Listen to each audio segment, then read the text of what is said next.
Good afternoon, everyone. We're starting off Championship 4 day here in Homestead, Miami, with the Chairman and CEO of NASCAR, Brian France. He wants to touch on a couple things related to the racing the last couple days, certainly on Tony and one of our partners whose last day is today. So I'll turn it over to you, Brian, to kick things off. Well, obviously we're very proud of Daniel Suarez last night in an unbelievable run and winning the championship.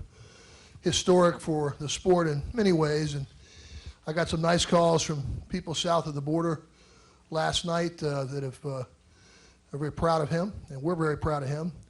And we're very proud that it validates our diversity plan in a significant way. So there's all kinds of conversations, and what we've said through the years is these things take time to find the kind of talent and that can actually compete at a high level on the biggest stages.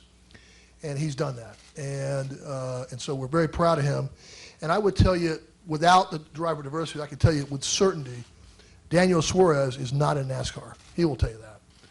So we're very, very pleased with that program. And obviously pleased for today. And because Tony Stewart's final race with us, and we're going to wish him well.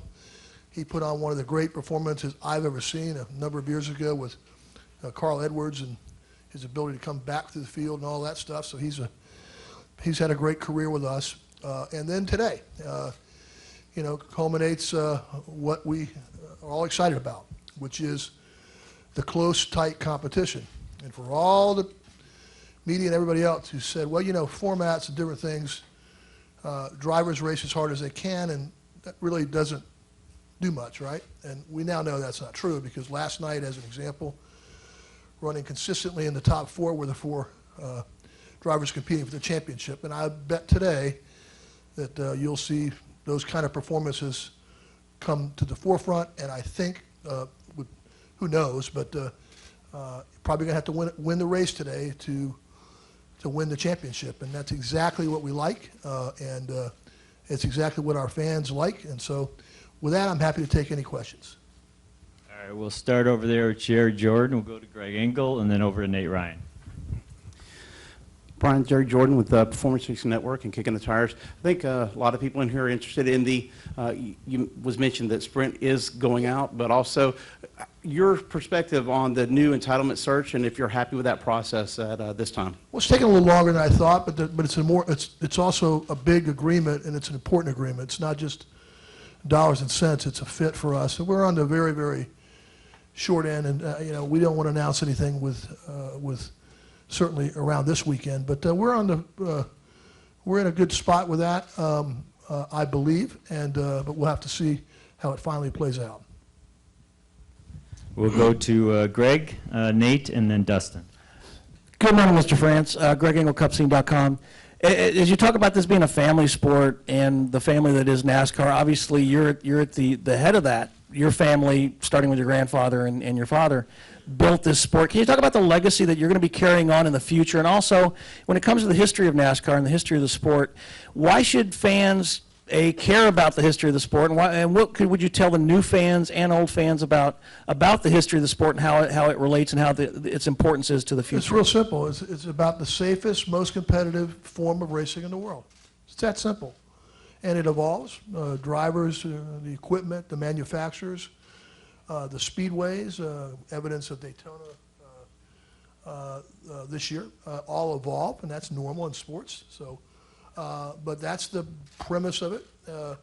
And the premise of it also is it has to be a fair, balanced playing field where teams who compete and follow the rules have a real shot to win. Good, smart parity between the manufacturers and others, and we have that too. Evidence of the 3 manufacturers all in the chase Final 4 today. So that's really about as simple as it gets. All right, we'll go to Nate and Dustin, and then over to Jeff Gluck.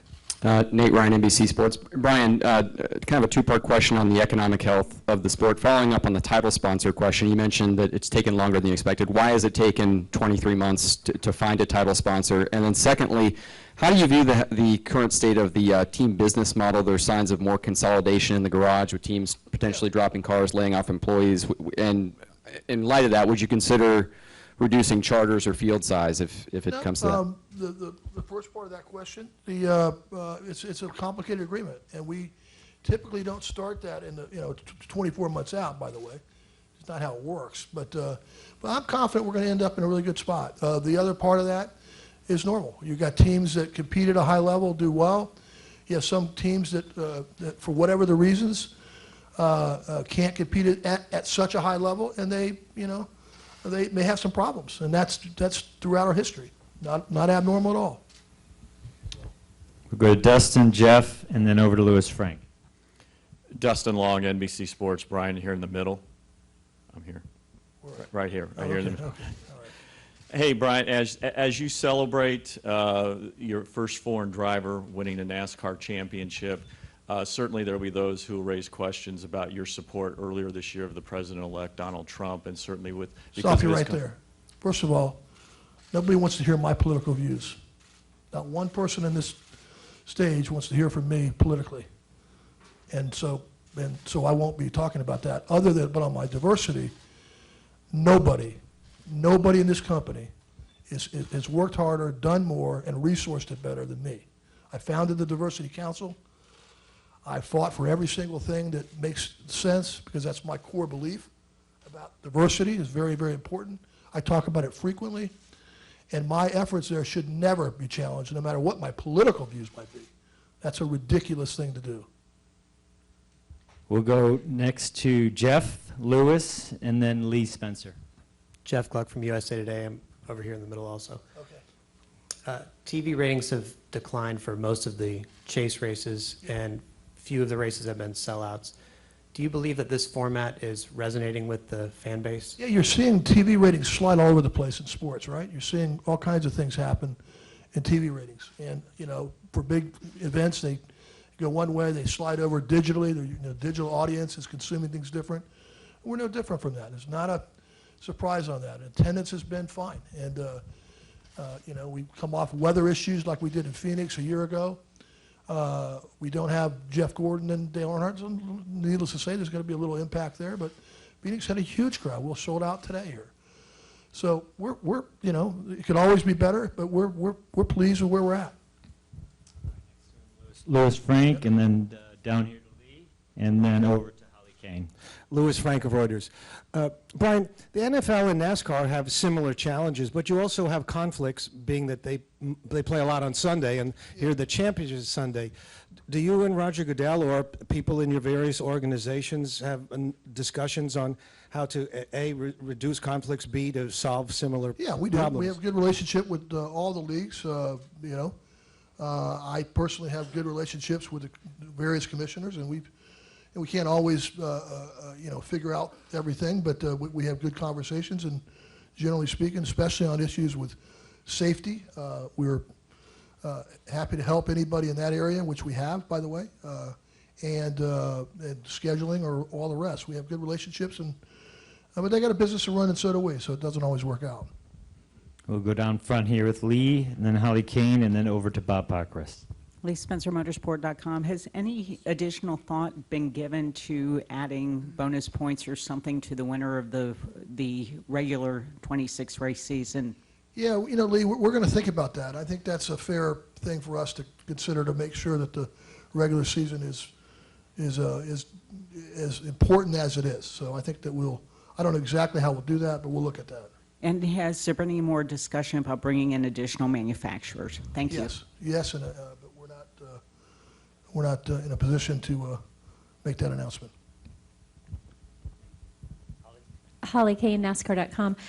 Just wondered if you could maybe talk about the charter system, having had a full year, kind of your thoughts on it, how you see it evolving, and. Charters are going to be, Holly, a long process for us.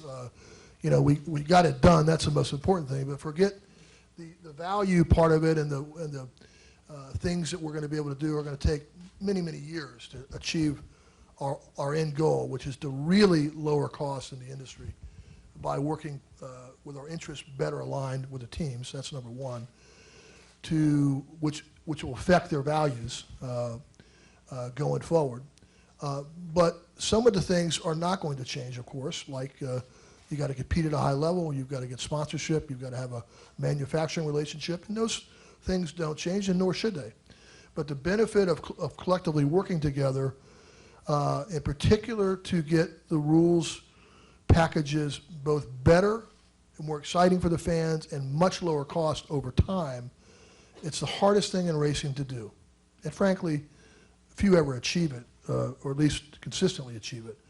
And we are after that deal. We couldn't do that without the teams aligned together with us like they are. Okay? Okay, we'll go to Bob, then Claire B. Lang, and then Chris Knight. Bob Hawkers, ESPN. I understand that ratings are down in all sports, but nothing impacts it more than in NASCAR, where the teams rely on it to find sponsorship. Your attendance is down. You still haven't announced a series sponsor for next year. Let me stop you. Look, what you don't realize, or don't, maybe you do realize, we report our attendance, right? And we have publicly traded companies, and we don't have publicly financed facilities for the most part. All the other leagues have that benefit, so they can discount tickets, give them away, and that's not reported. So we're on a little bit of a double standard on that, number one. Number two, we are still, very pleased with our position in sports, and the audience isn't going away at all. It's sliding to different places, consuming in different ways. And I would tell you, some other leagues that have 30% drop-offs, they didn't lose 30% of their audience from one moment to the next. That audience is just sliding and consuming in some different ways. Our digital consumption is off the charts. And I want to tell you a little something. I watched the other day, as an example, I'm a sports fan. So I watched a Duke Blue Devils game after they had played, in like a 6 or 7 minute recap of the game. But it was pretty good. Or it was maybe a little longer than that. And so I didn't watch the game on TV, but I watched it fairly intense with my laptop. So things are happening and sliding and going around. It'll all work out. Sports, in the end, us included, will always have a huge, big audience. So whether ratings are sliding over here, spiking at times over here, that'll all work out. So are you happy with the health of the sport, and what do you I'm see happy as with the your health of the biggest sport. challenge? Would I obviously like to have, everything perfect, and of course I would. But that's sports, and that's a competitive business, and the model is changing a little bit too. Not in a maybe not even in a way that we wouldn't like to see. So we're pleased with the health of the sport.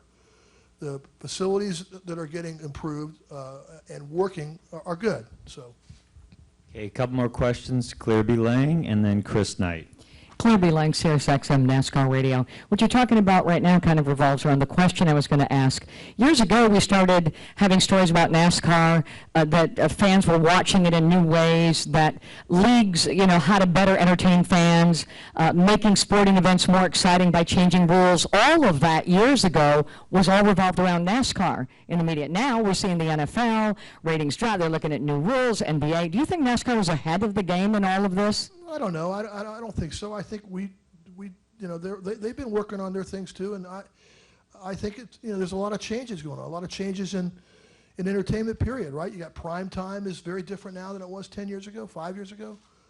You've got Netflix as an example. You've got all kinds of things that are changing in the media world, and the interest level and the in sports in general is still the best of anything that's available, as it was 5 or 10 years ago. Maybe it's changing around, but it's still the best. We're in there in a significant way. Okay, Chris Knight. Chris Knight, catchfence.com. Brian, I was just wondering if, after what we've seen this weekend, if you could assess adding the chase to the NASCAR Cramping World Truck Series and the Xfinity Series, and then your thoughts on the caution clock, if it's done what it's intended to. I obviously love it. I love to see what I saw last night and Friday night, for that matter. And we think those other ideas are still yet to be determined if they're transferable or working just how we want them. But so far, so good. We're very pleased with the formats. Wouldn't change a thing. You saw the result of it is this, is the net better racing that our fans get to see. That's the benefit of the format, not just because we're trying to do different things. We're trying to do things that make the racing better and bring out the best in our drivers and our teams.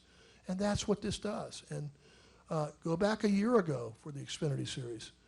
You had, and I don't fault them, but you had the winner and the champion and a couple others talk about all they needed to do was, finish the race. If I ran 30th, I'll be okay. Well, that's not really great for, great competition. Go speed it up to this year. You had all four, 1, 2, 3, 4, thinking they better win the race. Forget about finishing. That's a big deal for auto racing. And we're bold enough to do that. I mean, anywhere in the world, that doesn't always happen. And our drivers have been great because it requires a different mindset to compete at this level. And they're up to it. And they may have had some reservations early on, but they're up to it. So it's great. We'll take one more from Zach Albert here in front. Zach Albert, NASCAR.com. Brian, there were driver participation guidelines issued just a couple of weeks ago for Xfinity and Truck Series, limiting Sprint Cup drivers participating in those series. Why do you think it was important to do that now, and what do you feel like the net effect is? Well, you saw it. I think you saw it because,